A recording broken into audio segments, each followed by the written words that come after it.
ஹாய்ங்க, எல்லோரும் எப்படி இருக்கீங்க? இன்றைக்கி மார்னிங் நான் என்னென்ன பண்ணணுங்கிறது தான் பார்க்க போகிறோம். பச்சைப்பயிறு தாங்க இன்றைக்கி கடைஞ்சிருந்த மதியத்துக்காக. பச்சைப்பயிறு எப்படி செய்யலான்னு பார்க்கலாங்களா? 1½ கப்பு பச்சைப்பயிறு எடுத்துக்கிட்டேங்க. அதை நல்லா ஒரு 3-4 தண்ணியில் அலசி எடுத்துகிட்டு அதில் வந்து பெருங்காயத்தூள், விளக்கெண்ணெய், 4 பச்சை மிளகா, 1/4 ஸ்பூன் மஞ்சள், பூண்டு ஒரு 6-7 பூண்டு, சின்ன வெங்காயம் ஒரு 5-6 சின்ன வெங்காயம், அப்புறம் 1½ தக்காளி ஆட் பண்ணிக்கிட்டேங்க. ஆட் பண்ணி தண்ணி வந்து 1½ கப்புக்கு 4 கப்பு தண்ணி ஆட் பண்ணிட்டேங்க. தண்ணி ஆட் பண்ணி அது கொதிக்கிறதுக்காக வச்சுருந்தேங்க. அந்த கேப்பில் அரிசி சாப்பாட்டுக்காக கழுவி எடுத்து வச்சுக்கிட்டேங்க. கழுவி ஊற வச்சுட்டு அதுக்குள்ளே பருப்பு கொதி வந்துருச்சுங்க. கொதி வந்ததும் குக்கருக்காக விசில் மூடி வச்சுட்டு ஒரு 4-5 விசில் விட்டு எடுத்துட்டேங்க.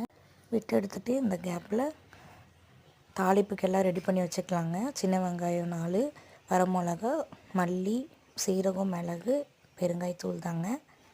தாளிப்புக்கு ரெடி பண்ண கேப்பில் தம்பிக்கு பால் காய்ச்சி எடுத்து வச்சுக்கிட்டேங்க.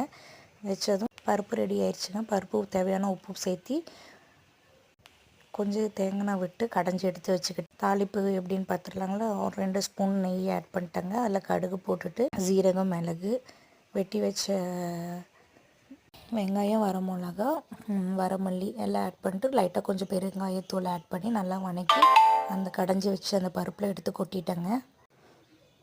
இந்த கொட்டின கேப்பில் சாப்பாடுக்கு வச்சு விட்றலாங்க.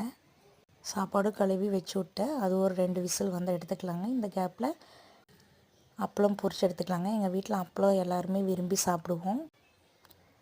அப்பளம் பொரித்து எடுத்துட்டேங்க. அப்பளம் பொரித்து எடுத்துகிட்டு தம்பி அப்பளம் பொரிக்க ரெடியாக நின்றுட்டு இருந்தேன். கடையில் குடிக்கிறதுக்கு சுடுதண்ணி வச்சுட்டு சாப்பிட ரெடி ஆகிட்டோங்க. சாப்பாடெல்லாம் போட்டு சாப்பிட்டுட்டு பாப்பாவுக்கு எண்ணெய் தேய்ச்சி விட்டுருந்தேங்க குளிக்கிறதுக்காக. அவள் கூட கொஞ்சம் நேரம் டைம் ஸ்பெண்ட் பண்ணிவிட்டு அப்படியே போய் செடிகளுக்கெல்லாம் தண்ணி ஊற்றிட்டு வெளியில் துணி காய போட்டிருந்தேங்க. காஞ்சிருச்சான்னு போய் பார்க்க போயிருந்தேங்க. பார்த்துட்டு வந்துட்டு செடிகளுக்கு தண்ணி ஊற்றி மீனுக்கு அப்படியே ஃபீட் பண்ணிவிட்டு தம்பிக்கு டிவி போட்டு விட்டுட்டு வந்துட்டேங்க. ரொம்ப டயர்டாக இருக்குது, கொஞ்ச நேரம் படுக்கலான்னு வந்துட்டேங்க. இது தாங்க என்னோடய மார்னிங் ரொட்டீன். இன்றைக்கி ஒரு ஹெல்த் டிப்ஸ் உங்களுக்கு கொண்டு வந்திருக்கேன். எந்த பருப்பு செஞ்சேன் அதில் வந்து பூண்டும் பெருங்காயத்தூளும் நிறைய ஆட் பண்ணிக்கோங்க. சின்ன வெங்காயமும் ரொம்ப உடம்புக்கு நல்லதுங்க. சின்ன வெங்காயம் எடுத்துக்கிட்டிங்கன்னா உடம்புக்கு ரொம்ப குளிர்ச்சிங்க, நல்லது. அதில் நிறைய மருத்துவ குணம் இருக்குங்க. தேங்க்யூங்க. நாளைக்கு இன்னொரு வீடியோவில் சந்திப்போங்க. ஜேசன் பிளஸின சேனலை சப்ஸ்கிரைப் பண்ணிவிட்டு பாருங்கள். லைக் பண்ணுங்கள், ஷேர் பண்ணுங்கள், கமெண்ட் பண்ணுங்கள். நாளைக்கு இன்னொரு வீடியோவில் சந்திப்போம். டாட்டா.